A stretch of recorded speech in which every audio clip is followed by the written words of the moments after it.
तो हेलो दोस्तों, स्वागत है आपके अपने चैनल ड्रोना क्लब में। और ये पेज नंबर 16 की वीडियो है। हमने अभी तक पेज नंबर 1 से लेके 15 तक वीडियो बना दी हैं। अगर आपने नहीं देखे तो प्लेलिस्ट में जाके ज़रूर देख लें। और ये रेलवे सामान्य अध्ययन की बुक है, जो कि रेलवे भर्ती परीक्षा और अन्य भर्ती परीक्षाओं के लिए बहुत ही बेहतरीन मानी जाती है। तो मैं आपको बता दूँ, ये 2024 का एडिशन है और इसमें आपको खासकर जीके के बहुत ही इंपॉर्टेंट क्वेश्चन मिलेंगे। प्रीवियस ईयर क्वेश्चन और लेटेस्ट क्वेश्चन आपको इस बुक में देखने को मिलेंगे। तो चलते हैं पेज नंबर 16 की तरफ। और ये है पेज नंबर 16, जिसमें आप देख रहे होंगे 3 टॉपिक हैं: भारत में मुद्रा प्रणाली, कला एवं संस्कृति और विमुद्रीकरण। इन तीनों टॉपिकों को बारी बारी से आज हम क्लियर करेंगे। अगर आपको हमारा वीडियो पसंद आता है तो वीडियो को लाइक ज़रूर कर दें। अगर आप चैनल पर नए हैं तो चैनल को सब्सक्राइब जरूर कर लें। दोस्तों, वीडियो स्टार्ट करने से पहले एक बात तो कह दूं, पेन और कॉपी लेके ज़रूर बैठें। जो क्वेश्चन आपको आता है अच्छी बात है, जो नहीं आता उसे साथ ही साथ नोट करते चलते हैं टॉपिक नंबर 1 की तरफ और क्वेश्चन नंबर 1 की तरफ।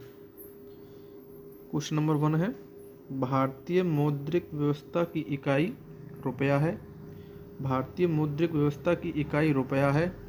आरबीआई के मौद्रिक नीति का नाम नीतिगत दस्तावेज है। आरबीआई के मौद्रिक नीति का नाम नीतिगत दस्तावेज है। रुपया नाम का सिक्का पहली बार शेरशाह सूरी ने लगभग 1542 ईस्वी में जारी किया था। जो रुपया नाम का सिक्का है वो पहली बार शेरशाह सूरी ने लगभग 1542 ईस्वी में जारी किया था। भारत में सर्वप्रथम पत्र मुद्रा का चलन 1806 में तथा कागजी मुद्रा करेंसी का प्रचलन 1862 में हुआ था। भारत में सर्वप्रथम पत्र मुद्रा का चलन 1806 में और कागजी मुद्रा का चलन, जो करेंसी है, उसका प्रचलन 1862 में हुआ था। नेक्स्ट क्वेश्चन है, भारत में दशमलव मुद्रा प्रणाली 1 अप्रैल 1957 से प्रारंभ हुई। भारत में दशमलव मुद्रा प्रणाली 1 अप्रैल 1957 से प्रारंभ हुई। मुद्रा का अवमूल्यन 3 बार 1949, 1966 तथा 1991 में हुआ। मुद्रा का अवमूल्यन 3 बार 1949, 1966, 1951 में हुआ। नेक्स्ट क्वेश्चन है, भारत में सिक्कों की टकसाल मुंबई 1830, हैदराबाद 1903, कोलकाता 1950 और नोएडा 1989 है। 10, 50, 100, 500 रुपये के मूल्य note currency note press Nashik Maharashtra छापती है। इम्पोर्टेंट क्वेश्चन है, देखिए। 10 रुपये की बात हो रही है। 50 रुपये, 100 रुपये और 500 रुपये के जो नोट हैं, उन नोटों को करेंसी नोट प्रेस नासिक और महाराष्ट्र छापती है। देवास मध्य प्रदेश स्थित बैंक नोट प्रेस 20 रुपये, 50 रुपये, 100 रुपये, 500 रुपये मूल्य वर्ग के नोट छापती है। बैंक, और इसे थोड़ा ऊपर कर लेते हैं, अब साफ दिख रहा होगा। बैंक और करेंसी नोट कागज तथा नॉन जुडिशियल स्टाम्प पेपर की छपाई में प्रयोग होने वाले कागज का उत्पादन सिक्योरिटी पेपर मिल होशंगाबाद मध्य प्रदेश में होता है। नेक्स्ट क्वेश्चन है, 1 रुपये के नोट और उससे कम राशि के करेंसी सिक्के वित्त मंत्रालय द्वारा, जबकि 1 रुपये से अधिक राशि के नोट और सिक्के आरबीआई द्वारा जारी किए जाते हैं। इम्पोर्टेंट क्वेश्चन है, जो हमारे 1 रुपये के नोट होते हैं उन्हें कौन जारी करता है? वित्त मंत्रालय। और जो 1 रुपये से अधिक नोट होते हैं, अधिक रुपये होते हैं, उन्हें कौन जारी करता है? आरबीआई। ये आपको क्वेश्चन याद रखना है, इम्पोर्टेंट क्वेश्चन है। चलते हैं नेक्स्ट क्वेश्चन पर। 1 रुपये के नोट पर वित्त सचिव और 1 रुपये से अधिक सभी नोटों पर भारतीय रिजर्व बैंक के गवर्नर का हस्ताक्षर होता है। यानी जो 1 रुपये का नोट होता है उस पर किसका हस्ताक्षर होता है? वित्त सचिव का। और जो 1 रुपये से अधिक रुपये होते हैं उन नोटों पर किसका हस्ताक्षर होता है? गवर्नर का। तो ये आपको याद रखना है। नोट निर्गमन की न्यूनतम कोष प्रणाली को अक्टूबर 1956 में अपनाया गया था। दोबारा रिपीट करेंगे, नोट निर्गमन की न्यूनतम कोष प्रणाली को अक्टूबर 1956 में अपनाया गया था। चलते हैं नेक्स्ट क्वेश्चन की तरफ। और नेक्स्ट क्वेश्चन है, ग्रेसम का नियम मुद्रा प्रचलन से संबंधित है। ग्रेसम का नियम मुद्रा प्रचलन से संबंधित है। प्लास्टिक मनी क्रेडिट कार्ड कहलाता है। इंपॉर्टेंट क्वेश्चन है, प्लास्टिक मनी क्रेडिट कार्ड कहलाता है। जो हमारा क्रेडिट कार्ड होता है, एटीएम से पैसे निकालते हैं, उसे ही हम प्लास्टिक मनी कहते हैं। मुद्रास्फीति में वस्तुओं की कीमत बढ़ती है और मुद्रा का मूल्य गिरता है। ये भी इम्पोर्टेंट क्वेश्चन है। मुद्रास्फीति क्या होती है? जिसमें वस्तुओं की कीमत बढ़ती है और मुद्रा का मूल्य गिरता है। जहाँ पे हमें वस्तुएं सस्ती मिलती हैं उसे ही हम मुद्रास्फीति कहते हैं। जैसे वस्तुओं की कीमत बढ़ती है और मुद्रा का मूल्य कम होता है। चलते हैं नेक्स्ट क्वेश्चन पर। नेक्स्ट क्वेश्चन है, भारत में मुद्रास्फीति की माप थोक मूल्य सूचकांक WPI द्वारा की जाती है, जिसका वर्तमान आधार वर्ष 2011-12 है। सूचकांक WPI द्वारा की जाती है, जिसका वर्तमान आधार वर्ष 2011 और 12 है। मुद्रास्फीति में ऋण लेनदार को लाभ होता है। मुद्रास्फीति में किसको होता है लाभ? जो लोन लेता है उसे लाभ होता है। नेक्स्ट क्वेश्चन है, मुद्रास्फीति में देनदार को हानि होती है। मुद्रास्फीति में देनदार को हानि होती है। 11 देशों ने सर्वप्रथम 1 जनवरी 1999 को यूरो को वैधानिक मुद्रा के रूप में अपनाया। 11 देशों ने सर्वप्रथम 1 जनवरी 1999 को यूरो को वैधानिक मुद्रा के रूप में अपनाया। वर्तमान में यूरो 19 देशों की मुद्रा है। वर्तमान में यूरो 19 देशों की मुद्रा है। चलते हैं नेक्स्ट क्वेश्चन पर। भारत सबसे अधिक विदेशी मुद्रा कच्चा तेल के आयात पर व्यय करता है। भारत सबसे अधिक मुद्रा किस पे खर्च करता है? विदेशी मुद्रा यानी कच्चा तेल के आयात पर व्यय करता है। यानी जो कच्चा तेल होता है, हमारा देश उस कच्चे तेल पर सबसे ज़्यादा विदेशी मुद्रा यानी खर्च करता है। भारत सबसे अधिक विदेशी मुद्रा पेट्रोलियम उत्पाद के निर्यात से प्राप्त करता है। जो भारत देश है हमारा, वो विदेशी मुद्रा सबसे ज़्यादा कहाँ से प्राप्त करता है? पेट्रोलियम बेचने से जो पैसा आता है वो सबसे ज़्यादा विदेशी पैसा पेट्रोलियम से आता है, पेट्रोल बेचकर। सर्वाधिक विदेशी मुद्रा कोष चीन के पास है। सर्वाधिक मुद्रा कोष चीन के पास है। सबसे अधिक महंगी मुद्रा पाउंड स्टर्लिंग है। सबसे महंगी मुद्रा कौन सी है? Pound sterling. भारत में वर्ष 1947 में अंतर्राष्ट्रीय मुद्रा कोष IMF की सदस्यता प्राप्त की। भारत ने वर्ष 1947 में अंतर्राष्ट्रीय मुद्रा कोष IMF की सदस्यता प्राप्त की और IMF का मुख्यालय कहाँ पर है? द है नीदरलैंड।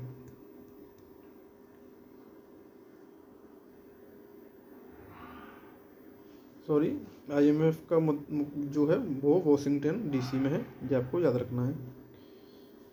15 जुलाई 2010 को भारतीय मुद्रा को नया चिन्ह रुपया डिजाइन D उदय कुमार मिला। तो पहले हमारे रुपये का चिन्ह कैसा था? इस प्रकार का।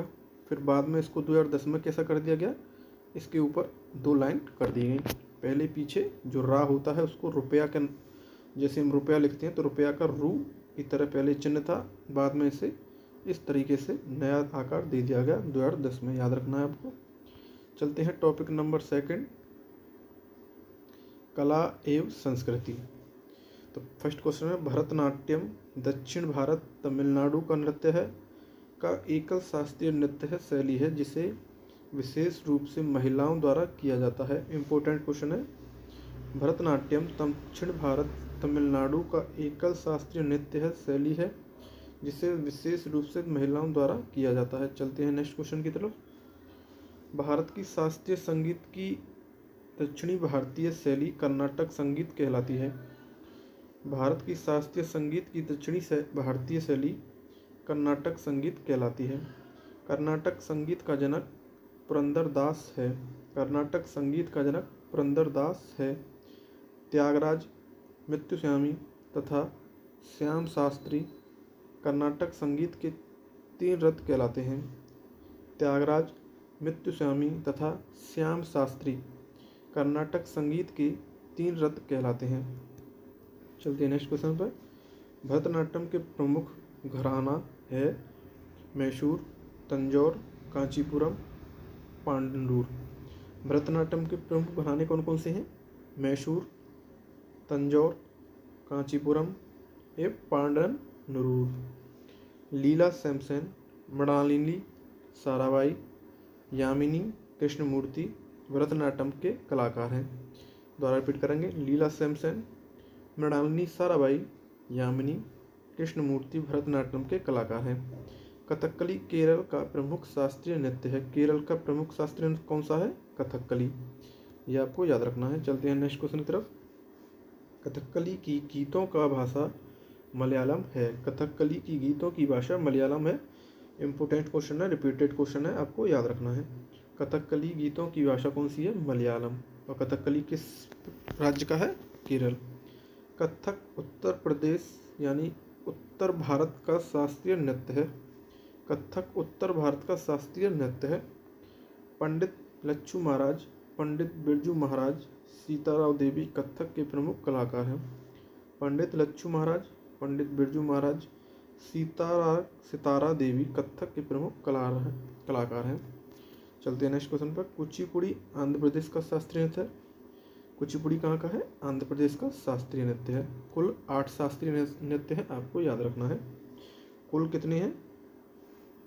जो कुल शास्त्रीय नृत्य कितने हैं? कुल आपको याद रखना है। कुल कितने हैं? 8, जिसमें से एक हो गया भरतनाट्यम, एक हो गया कथक और एक हो गया कुचिपुड़ी और 5 और हैं, वो आपको पता करने हैं। उड़ीसी उड़ीसा का शास्त्रीय नृत्य है। उड़ीसी उड़ीसा का शास्त्रीय नृत्य है। एक ये हो गया उड़ीसी उड़ीसा का ही है, जो आपको याद रखना है।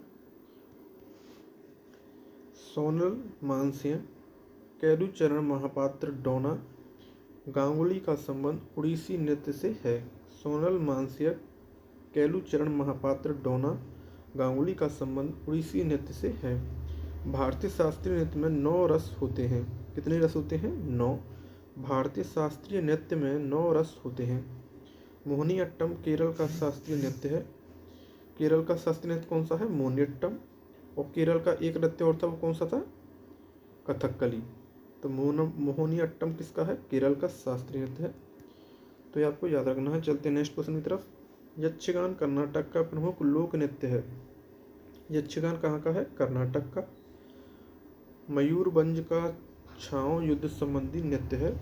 मयूरभंज का छाओ युद्ध संबंधी नृत्य है। यक्षगान में नृत्य और गान का संगम होता है। यक्षगान में नृत्य और गान का संगम होता है। यात्रा पश्चिम बंगाल का लोक नृत्य है। यात्रा पश्चिम बंगाल का लोक नृत्य है। सबसे पुराना प्राचीनतम वाद्य यंत्र वीणा है, ये आपको पता होना चाहिए, जिसे अमीर खुसरो के द्वारा निर्माण किया गया था, उपस्थित किया गया था सबसे पहले। सबसे पुराना प्राचीन वाद्य यंत्र कौन सा है? वीणा। चलते हैं नेक्स्ट क्वेश्चन की तरफ। राग भैरवी प्रातःकाल गाया जाता है। राग भैरवी प्रातःकाल गाया जाता है। राग मियाँ की मल्हार तानसेन की रचना है। राग मियाँ की मल्हार तानसेन की रचना है। हरिप्रसाद चौरसिया एक बांसुरी वादक हैं। हरिप्रसाद चौरसिया एक बांसुरी वादक है। इंपोर्टेंट क्वेश्चन है। बिस्मिल्लाह खां शहनाई से संबंधित है। बिस्मिल्लाह खां शहनाई से है। अमजद अली खां प्रसिद्ध सरोद वादक हैं। अमजद अली खां प्रसिद्ध सरोद वादक हैं। शिव कुमार शर्मा का संबंध संतूर से है। शिव कुमार शर्मा का संबंध संतूर से है। ये आपको याद रखनी है। नेक्स्ट क्वेश्चन है। सितार का जनक अमीर खुसरो को कहलाते हैं।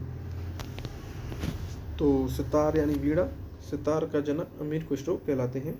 पंडित भीमसेन जोशी गायन से संबंधित हैं। पंडित भीमसेन जोशी गायन से संबंधित हैं। मुक्तेश्वर मंदिर उड़ीसा में है। लिंगराज मंदिर भुवनेश्वर उड़ीसा में है। खजुराहो के मंदिर मध्य प्रदेश में है। नागर शैली का उदाहरण है। एक होती है द्रविड़ शैली, एक होती है नागर शैली। द्रविड़ शैली होती है वो हमारे उत्तर में है, और जो नागर शैली है वो हमारे दक्षिण में। तो जितने भी ये मंदिर हैं सब कौन से हैं? नागर शैली के हैं। मुक्तेश्वर मंदिर उड़ीसा, लिंगराज मंदिर भुवनेश्वर मध्य प्रदेश उड़ीसा, खजुराहो के मंदिर मध्य प्रदेश नागर शैली के अंतर्गत आते हैं। चलते हैं नेक्स्ट क्वेश्चन की तरफ। और नेक्स्ट क्वेश्चन है, नागर शैली का विकास गुप्त काल में तथा गंधार शैली का कुषाण काल में हुआ। नागर शैली का विकास गुप्त काल में तथा गांधार शैली का कुषाण काल में हुआ। कांची का कैलाश मंदिर, तंजौर का वृद्धेश्वर मंदिर, तमिलनाडु की मीनाक्षी एवं तिरुपति मंदिर द्रविड़ शैली का उदाहरण है। कांची का कैलाश मंदिर, तंजौर का वृद्धेश्वर मंदिर, तमिलनाडु का मीनाक्षी एवं तिरुपति मंदिर द्रविड़ शैली का उदाहरण है। मैंने आपको बता दिया है द्रविड़ शैली और नागर शैली दो होती हैं। नागर शैली हमारे दक्षिण में होती है और द्रविड़ शैली उत्तर की तरफ। तो ये उत्तर शैली में यानी द्रविड़ शैली वाले मंदिर हैं, ये आपको याद रखने हैं। चलते हैं नेक्स्ट क्वेश्चन की तरफ। नागर एवं द्रविड़ शैली के मिश्रित रूप वेसर शैली कहलाते हैं। अब यानी जो नागर शैली और द्रविड़ शैली के मिश्रित रूप को क्या कहते हैं? वेसर शैली। होयसलेश्वर, हेलबिड, वैष्णव मंदिर, वृंदावन वेसर शैली के उदाहरण हैं। मधुबनी चित्रकला बिहार से संबंधित है। मधुबनी चित्रकला बिहार से संबंधित है। नेक्स्ट क्वेश्चन है, बनी ठनी किशनगढ़ शैली से संबंधित है। बनी ठनी किशनगढ़ शैली से संबंधित है। सरोद में 19 तार होते हैं। जो हमारा सरोद होता है कुछ इस प्रकार का, उसमें कितने तार होते हैं? तो 19 तार होते हैं, ये आपको याद रखना है। चलते हैं नेक्स्ट टॉपिक की तरफ और नेक्स्ट टॉपिक है हमारा विमुद्रीकरण।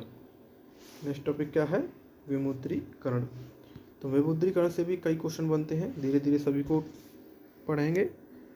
तो नेक्स्ट पहला क्वेश्चन है हमारा विमुद्रीकरण से लेके, जब सरकार पुरानी मुद्रा को कानूनी तौर पर बंद कर देती है और नई मुद्रा लाने की घोषणा करती है तब इसे विमुद्रीकरण कहते हैं।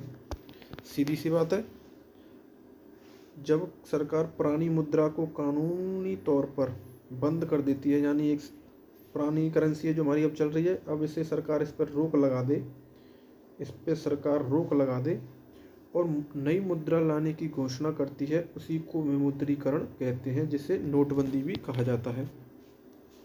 विमुद्रीकरण करने का मुख्य कारण कालाधन, भ्रष्टाचार, नकली नोट और आतंकी गतिविधियों पर अंकुश लगाना है। तो ये भी आपके अब समझ में आ गया होगा। विमुद्रीकरण का मुख्य कारण कालाधन यानी ब्लैक मनी, भ्रष्टाचार, नकली नोट और आतंकी गतिविधियों पर अंकुश लगाना है। भारत में अभी तक 3 बार 1940, 1978 तथा 2016 तथा स्वतंत्र भारत में 2 बार 1978 और 2016 विमुद्रीकरण हुआ है। इम्पोर्टेंट क्वेश्चन है, याद रखना। भारत में अभी तक 3 बार 1940, 1978 और 2016, स्वतंत्र भारत में 2 बार यानी 1978 और 2016 विमुद्रीकरण हुआ है। लेकिन ये 2024 का एडिशन बुक है, मैं आपको बता दूं 2024 की बुक है ये, लेकिन आप 2025 का एडिशन आएगा, आप उसमें देखेंगे 2025 वाले में इसमें दे रखा है 3 बार हुआ है भारत में अभी तक विमुद्रीकरण, लेकिन उसमें 4 बार हो चुका है, क्योंकि अभी 2024 में भी हुआ था। अक्टूबर के महीने में 2000 के नोटों को बंद कर दिया गया था। तो कुल कितनी बार है? 4 बार। चलते हैं नेक्स्ट क्वेश्चन की तरफ।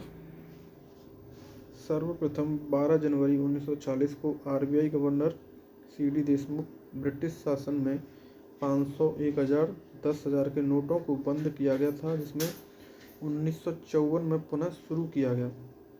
नेक्स्ट क्वेश्चन है, दूसरी बार 16 जनवरी 1978 को आरबीआई गवर्नर जी पटेल मोरारजी देसाई की जनता पार्टी सरकार द्वारा 1000, 5000 तथा 10,000 के नोटों को बंद किए गए थे। नेक्स्ट क्वेश्चन है, वर्ष 1987 में पुनः 500 रुपये के नोट को प्रचलित किया गया तथा वर्ष 2000 में 1000 रुपये के नोट को पुनः प्रचलित किया गया। नेक्स्ट क्वेश्चन है, तीसरी बार 8 नवंबर 2016 को प्रधानमंत्री नरेंद्र मोदी द्वारा 500 तथा 1000 रुपये के नोट का विमुद्रीकरण किया गया तथा सरकार ने इनके बदले 500, 2000 के नए नोट जारी किए। अब ये हो गई 2016 तक की बात। अब इसमें एक पॉइंट और जोड़ लो, 2024 में अक्टूबर के महीने में 2000 के नोटों को बंद कर दिया गया, यानी कुल 4 बार विमुद्रीकरण हो चुका है। पहला हुआ था 1940 में, पहला कब हुआ था 1940 में, दूसरा हुआ था 78 में, और तीसरा हुआ था 16 में, और चौथा हुआ था 24 में। तो ये आपको चारों याद रखने हैं।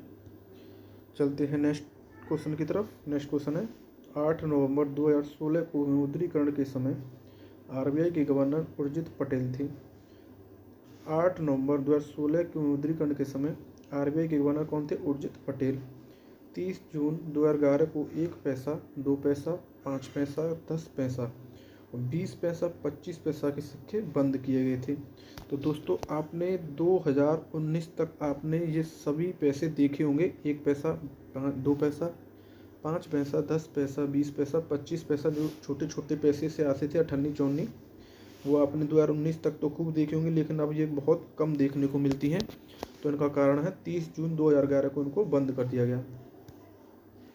नेक्स्ट क्वेश्चन है विमुद्रीकरण देश की अर्थव्यवस्था को प्रकाशित कर देगा, यह आदर्श वाक्य नरेंद्र मोदी का है। 2000 रुपये के नोट भारतीय रिजर्व बैंक नोट विमुद्रण प्राइवेट ली BRBNMPL मैसूर कर्नाटक में छपती है। 2000 रुपये के नोट कौन छापता है? भारतीय रिजर्व बैंक नोट मुद्रण private limited BRBNMPL Mysore Karnataka में छपती है। नेक्स्ट क्वेश्चन है 1944 में रिजर्व बैंक ने नोटों में पहली बार सुरक्षा धागा एवं वाटरमार्क का प्रयोग किया था। अब जो नोटों के बीच में आपने एक लाइन सी देखी होगी, चमकनी सी आती है, उसका निर्माण या पहली बार प्रयोग कब किया गया था? 1944 में, जिसे हम सुरक्षा धागा या वाटरमार्क के नाम से भी जानते हैं। वर्ष 1949 में स्वतंत्र भारत का पहला नोट 1 रुपये की मुद्रा में छापा गया था। तो पहला नोट कौन सा था? 1 रुपये का। कब? 1949 में। 10,000 रुपये के नोट को सर्वप्रथम 1938 में रिजर्व बैंक ऑफ इंडिया द्वारा प्रचलित किया गया था। दोस्तों यहाँ पर कन्फ्यूज नहीं होना है, यहाँ रुपये की बात हो रही है। इससे पहले पैसे चला करते थे, 1 पैसा, 2 पैसा, 5 पैसे। तो नेक्स्ट क्वेश्चन है 10,000 रुपये के नोट को सर्वप्रथम 1938 में रिजर्व बैंक ऑफ इंडिया द्वारा प्रचलित किया गया था। 2,000 रुपये का पहला नोट वर्ष 2016 में जारी किया गया था। नेक्स्ट क्वेश्चन है reserve bank of India act 1934 के तहत आरबीआई सिर्फ 1,000 रुपये तक के नोट तथा 1,000 रुपये मूल्य वर्ग तक के सिक्के जारी कर सकता है। दोबारा पढ़ेंगे। Reserve bank of India act 1934 के तहत आरबीआई सिर्फ 10,000 रुपये तक के नोट तथा 1,000 रुपये मूल्य वर्ग तक के सिक्के जारी कर सकता है। विमुद्रीकरण पर प्रस्ताव स्वीकार करने वाला देश का पहला राज्य छत्तीसगढ़ है। यानी जो नोटबंदी का जो प्रस्ताव रखा गया था, जो सबसे पहले किस राज्य ने स्वीकार किया गया था? तो ये छत्तीसगढ़ ने स्वीकार किया था, आपको याद रखना है। तो ये थे हमारे आज के टॉपिकों के अच्छे इंपॉर्टेंट क्वेश्चन जो आपने पढ़े होंगे। तो आपको ये हमारा कंटेंट कैसा लगा, इसके लिए हमारी वीडियो को एक लाइक ज़रूर कर दें। दोस्तों लाइक या डिसलाइक करके ज़रूर जाएं, क्योंकि हमें 1 लाइक से, आपके 1 लाइक से बहुत मोटिवेशन मिलता है, जिससे हम नई वीडियो बनाने के लिए उत्सुक रहते हैं। और अगर आप हमारे चैनल पर नए हैं तो चैनल को सब्सक्राइब भी ज़रूर करें। दोस्तों बेल आइकन को भी प्रेस कर दें, क्योंकि बेल आइकन को प्रेस नहीं करेंगे तो मैं अपनी वीडियो डालूंगा वो आप तक जल्दी नहीं पहुंचेगी। बेल आइकन को प्रेस करने का यही फ़ायदा होता है, वीडियो आप तक तुरंत आएगी और नोटिफिकेशन के माध्यम से आप तुरंत देख लेंगे। दोस्तों एक बात और कहना चाहूँगा, हमारी वीडियो को 5 लोगों में शेयर ज़रूर करें, क्योंकि जीके एक माहौल के ज़रिए पढ़ी जा सकती है, नहीं तो इसको कितना भी रटते रहो ये आपको कभी याद नहीं होगी। तो एक माहौल बनाने के लिए ही कह रहा हूँ, 5 लोगों में शेयर करें। 5 लोगों में शेयर करेंगे तो जब भी आप कभी मिलेंगे तो आपस में इन वीडियो के बारे में या इन क्वेश्चनों के बारे में डिस्कशन ज़रूर करेंगे। डिस्कशन से क्वेश्चन जल्दी याद होते हैं और एक माहौल बनेगा। तो फिर मिलेंगे हम नेक्स्ट वीडियो में। नेक्स्ट वीडियो होगी पेज नंबर 17। और अभी तक आपने हमारी पेज नंबर 1 से लेकर 15 तक वीडियो नहीं देखी, उनको भी आप जाके ज़रूर देख लें। Thank you.